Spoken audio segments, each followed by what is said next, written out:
صدر Donald Trump کے غزہ کے لیے پیش کردہ 20 نکاتی امن منصوبے اور اس سے اقوام متحدہ کی سلامتی کونسل کی قرارداد میں شامل کیے جانے کے بعد پرچار کیا جا رہا ہے کہ یہ منصوبہ آخرکار آزاد فلسطینی ریاست کی طرف ایک واضح راستہ کھولتا ہے۔ اس منصوبے کے اصل متن، اس کی ترتیب اور اس کا تنقیدی جائزہ لیا جائے تو ایک بالکل ہی مختلف اور انتہائی پریشان کن تصویر سامنے آتی ہے۔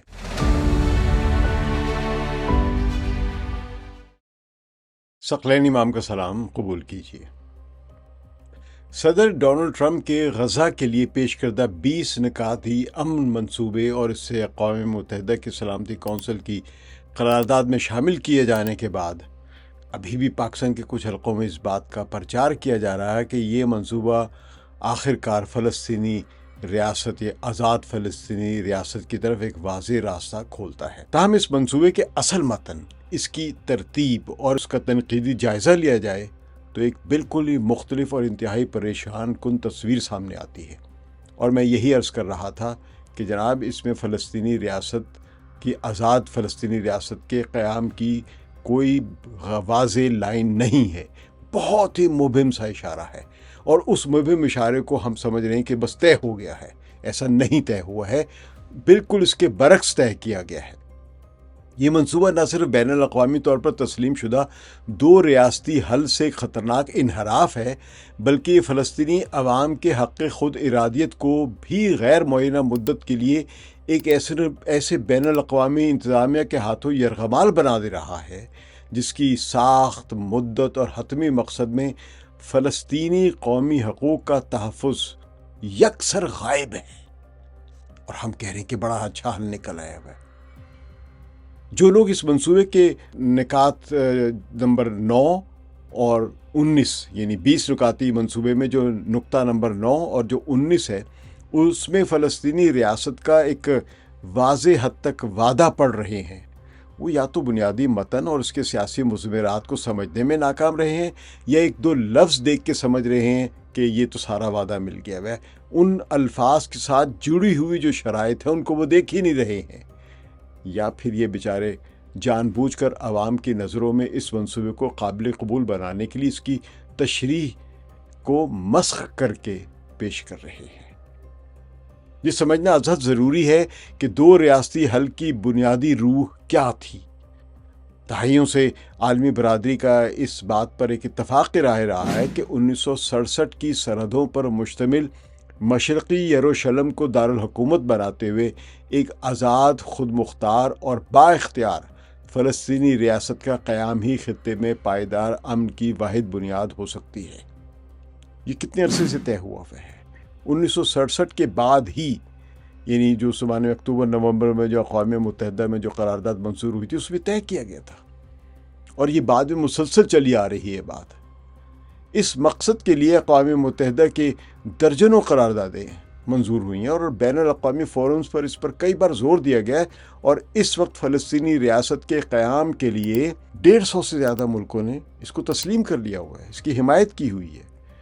امریکہ ایک واحد طاقت ہے اگر دیکھا جائے جو رکاوٹ ہے، اگر وہ اپنا ویٹو نہ کرے تو فلسطینی جو ریاست ہے وہ کم از کم اگر عملی طور پہ وجود میں نہیں آتی تو کم از کم اقوام متحدہ کی سطح پر اس کو رکنیت مل جاتی ہے۔ تو اس تناظر میں سعودی عرب اور فرانس کی جانب سے جولائی 2025 میں پیش کردہ نیو یارک ڈیکلیریشن اس بین الاقوامی اجماع کا ایک واضح اظہار تھی، جس میں 142 ممالک نے واضح طور پر ایک آزاد فلسطینی ریاست کے قیام کی حمایت کی تھی۔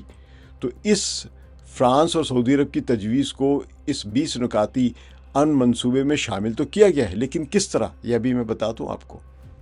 تو سعودی عرب کی اور فرانس کی یہ تجویز جو تھی ایک واضح، غیر مشروط اور فوری سیاسی ہدف کو نشانہ بناتی ہے، یعنی یہ ایک طے کرتی ہے کہ ایک فلسطینی ریاست کا وجود آنا چاہیے قیام میں۔ 1967 کے جو حدود ہیں یا سرحد جو تھی اس خطے میں، اس کے مطابق جو علاقے جن پر 1967 کی جنگ کے بعد یا اس دوران جو اسرائیل نے قبضہ کیا تھا، اس قبضے کو آج تک قانونی طور پہ مقبوضہ ہی کہا جاتا ہے، اس لیے مقبوضہ فلسطین ہے، تو اس کو آزاد ابھی کروانا ہے۔ اچھا، اسی نقطے نمبر 9 میں جہاں پہ سعودی عرب اور فرانس کے اس پروپوزل کا ذکر ہے، اسی کے ساتھ ٹرمپ کے اپنی پروپوزلز کا بھی ذکر ہے جو 2020 میں کبھی انہوں نے پیش کی تھیں، جس کو فلسطینی قیادت نے بالکل مسترد کر دیا تھا۔ تو ٹرمپ کا جو 20 نکاتی منصوبہ ہے وہ اس اجماع سے ایک جان بوجھ کر اور سوچی سمجھی پسپائی کا ثبوت ہے، یعنی اس میں اس نے شامل کر دیا ہے 2020 کی پروپوزل جو ٹرمپ پروپوزل کہلاتی جو مسترد ہو چکی تھی،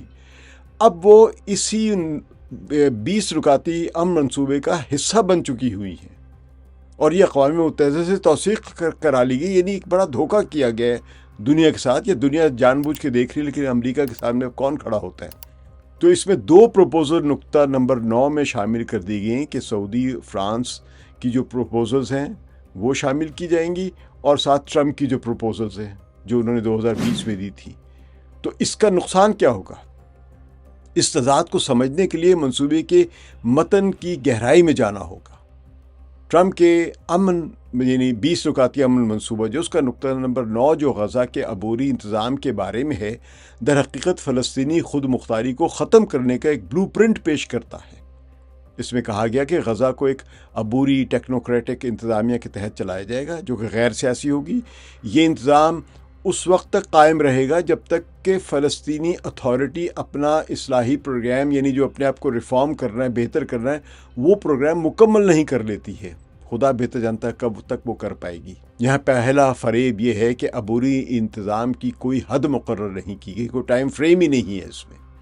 دوسرا فریب یہ ہے کہ اس عبوری انتظام کی مکمل نگرانی اور کنٹرول ایک بین الاقوامی بورڈ آف پیس کے پاس ہوگی، جس کی سربراہی خود صدر ٹرمپ کریں گے یا امریکی صدر کرے گا۔ اس بورڈ کے پاس غزہ کی تعمیر نو کا فریم ورک طے کرنے اور سب سے اہم بات فنڈنگ کو کنٹرول کرنے کا مکمل اختیار ہوگا۔ عملی طور پر یہ غزہ کو ایک بین الاقوامی ٹرسٹیشپ میں تبدیل کر دیتا ہے، جہاں تمام فیصلے ایک بیرونی اتھارٹی کرے گی جس میں فلسطینیوں کی کوئی حقیقی نمائندگی یا فیصلہ سازی کی طاقت نہیں ہوگی۔ کوئی شخص اس میں نمائندہ منتخب الیکٹڈ نہیں ہوگا۔ اقوام متحدہ کی قرارداد میں بھی اس بورڈ آف پیس کو ایک عبوری انتظامیہ کے طور پر تسلیم کیا گیا ہے جو اس ڈھانچے کو ایک قانونی جواز فراہم کرتی ہے، یعنی اقوام متحدہ کی جو قرارداد حال ہی میں پاس ہوئی ہے۔ اس سے فلسطینیوں کا حق خود ارادیت اور ان کی آزاد حیثیت کمپرومائز ہو جاتی ہے۔ بہرحال اب اس نقطے کا دوسرا حصہ دیکھتے ہیں جو فلسطینی اتھارٹی کی واپسی کو 2 تجاویز سے مشروط کرتا ہے۔ یعنی فلسطینی ابھی اس میں یہ نہیں ہے کہ آزاد ریاست بنے گی، بلکہ یہ کہ فلسطینی اتھارٹی کے حوالے کب کیا جائے گا غزہ کا علاقہ۔ آزاد ریاست کی بات نہیں ہے کہ اس علاقے کو فلسطینی اتھارٹی کی واپسی کو 2 تجاویز سے مشروط کرتا ہے۔ وہ کیا ہے؟ ایک ہے ٹرمپ کا 2020 کا امن منصوبہ، اور دوسرا نقطہ کیا ہے اس میں؟ سعودی فرانسیسی تجویز، جس کا میں نے ابھی ذکر بھی کیا ہے، لیکن اب اس کے ساتھ میں جوڑ کے دکھا رہا ہوں آپ کو۔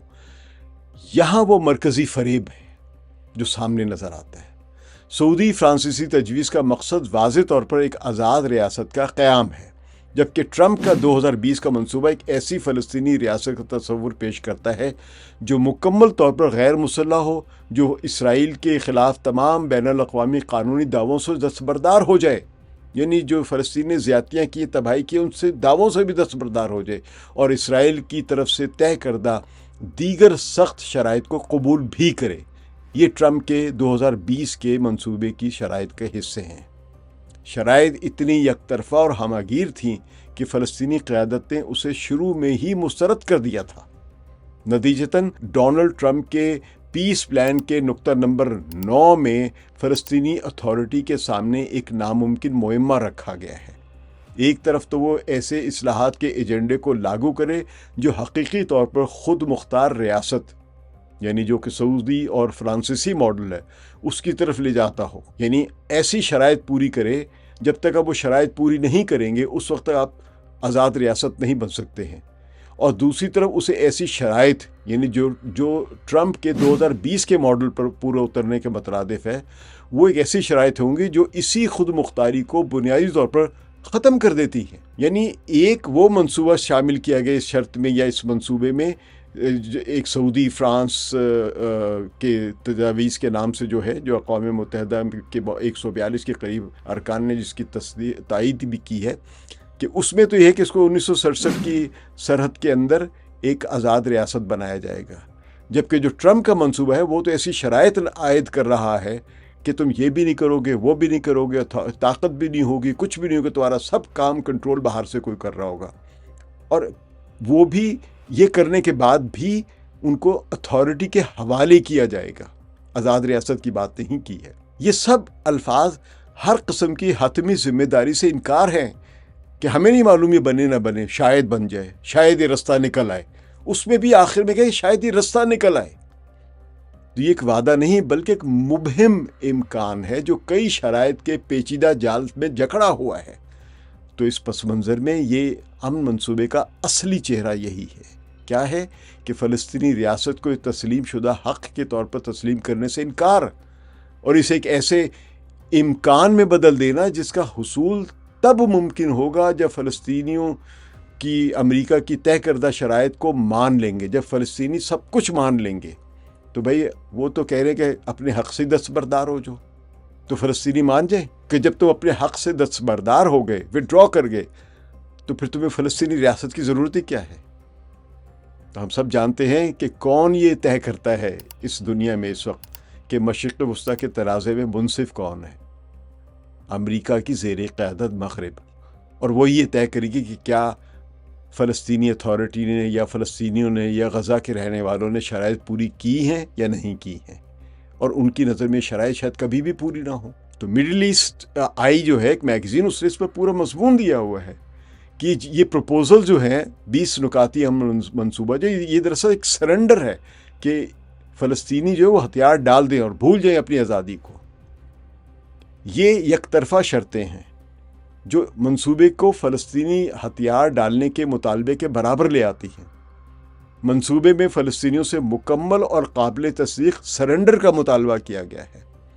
حماس کے سینئر رہنما باسم نعیم نے واضح کیا ہے کہ فلسطینی قوم غزہ میں کسی بھی غیر فلسطینی فوجی یا سیکیورٹی موجودگی کو قبول نہیں کرتی ہے اور اسے نئے قسم کا قبضہ قرار دیتی ہے ان تجاویز کو، ڈونلڈ ٹرمپ کے امن منصوبے کو۔ دوسری طرف اسرائیل جو اپنی فوج کی واپسی کا کوئی ٹھوس وقت مقرر ہی نہیں کر رہا ہے، نہ اس امن منصوبے میں طے کیا گیا کہ اس کو اتنے عرصے میں پیچھے ہٹ جانا، ہر چیز کو بشروط یہ ہوا تو یہ ہوگا، یہ ہوا تو یہ ہوا۔ اب تک کی اگر اب پیش رفت کے لحاظ سے دیکھا جائے تو حماس نے یا غزہ کے لوگوں نے امن منصوبے کی تمام جو شرائط ہیں وہ پوری کر دی ہیں، جبکہ اس کے برعکس اسرائیل نے 250 سے زیادہ مرتبہ جنگ بندی کی خلاف ورزی کی ہے اور ابھی بہت سارے اپنی ذمہ داریوں میں سے اکثریت کو پورا ہی نہیں کیا ہوا ہے۔ تو اس لحاظ سے ایک مبہم معیارات جو ہے، سنگ میل جو ہے، یہ مائل سٹون جو ہے، اور یہ وقت ہے، یہ نہیں کہ کب کیا ہوگا، یہ کچھ بھی نہیں طے ہے۔ تو اب اس میں آپ اسرائیل کی کیا ذمہ داری محسوس کر رہے ہیں، اور جو انٹرنیشنل اسٹیبلائزیشن فورس جائے گی اور جو اس پورے امن منصوبے کے جو ضامن ممالک ہیں وہ کہاں کھڑے ہوئے؟ ان میں سے کسی نے بھی ابھی تک اسرائیل پر دباؤ ڈالا ہے؟ کیا امریکہ نے اسرائیل پر دباؤ ڈالا ہے؟ کیا مسلمان ملکوں نے اسرائیل پر دباؤ ڈالا ہے؟ کیا عرب ملکوں نے اسرائیل پر کوئی دباؤ ڈالا ہے؟ صرف بیان، یا بعض اوقات وہ بھی نہیں۔ اب تو جب سے ابراہیم اکارڈ پھیلا ہے اس خطے میں، یہ ایک ایسی بیماری کے طور پہ پھیلا ہے کہ لوگوں کی زبانیں ہی بند ہو گئی ہوئی ہے۔ اب وہ اسرائیل کی ان زیادتیوں کو بہت ہی معمول کی کارروائی سمجھ رہے ہیں۔ تو اس کا مطلب ہے کہ اسرائیل کے پاس فوجی انخلا کو روکنے یا مؤخر کرنے کا اختیار اب ہوگا۔ اگر وہ اسرائیل یہ محسوس کرتا ہے کہ ابھی ہم نے نہیں نکلنا، ہماری سلامتی کی ضمانت نہیں ہے، کس سے نہیں ہے؟ بیچارے سب سے کمزور ترین دنیا کے ایک ملیشیا کے سے۔ تو یہ دراصل یہ وڈرا نہ کرنے کی یا آزادی نہ دینے کے ہیلے بہانے ہیں جو اسرائیل نے اپنائے ہوئے ہیں، اور امریکہ ان کی پشت پناہی کر رہا ہے۔ اس کے علاوہ جو امن منصوبے میں واضح طور پر، یہ جو ڈونلڈ ٹرمپ کا جو امن منصوبہ ہے، اس میں واضح طور پر اسرائیلی فوج کی ایک سیکیورٹی جو پیرامیٹرز ہیں، یعنی وہاں پہ موجود رہنے کے لیے جو اس نے اپنے حدود رکھے ہیں کہ میں یہاں پہ رہوں گا، پھر اتنے سے یہاں رہوں گا یا پھر یہاں رہوں گا، ان کو تو کھلی اجازت دے دی گئی ہے، اس کو تسلیم کیا گیا کہ یہ اس کا حق ہے اسرائیل کا۔ تو یہ تمام تر ذمہ داری جو ہے یہ فلسطینیوں کے کندھوں پر ڈال دی گئی ہے کہ وہ یہ کریں، وہ یہ کریں، وہ یہ کریں، جبکہ اسرائیل پر نئی بستیوں کی تعمیر بند کرنے یا 1967 کی سرحدوں پر مذاکرات کرنے جیسی کوئی شرط عائد ہی نہیں کی گئی ہے۔ پتہ نہیں کس مسلمان رہنماؤں کو اس میں امن نظر آ رہا ہے، اس میں فلسطینی ریاست نظر آ رہی ہے۔ اقوام متحدہ کی قرارداد پر ووٹ دینے کے فوراً بعد ہی اسرائیلی وزیر اعظم بنجامن نتنیاہو نے فلسطینی ریاست کے کسی بھی امکان کو مسترد کر دیا تھا، جو منصوبے کی اصل نوعیت کو واضح کرتا ہے۔ یعنی وہ جانتے ہیں کہ ڈونلڈ ٹرمپ جو ہے یہاں پہ اسرائیل میں یا اسرائیل کے ساتھ میں فلسطینی ریاست کے قیام کے حامی نہیں ہیں۔ یہی وجہ ہے کہ اس منصوبے کو فلسطینی حلقوں میں شدید شکوک و شبہات کی نظر سے دیکھا جا رہا ہے۔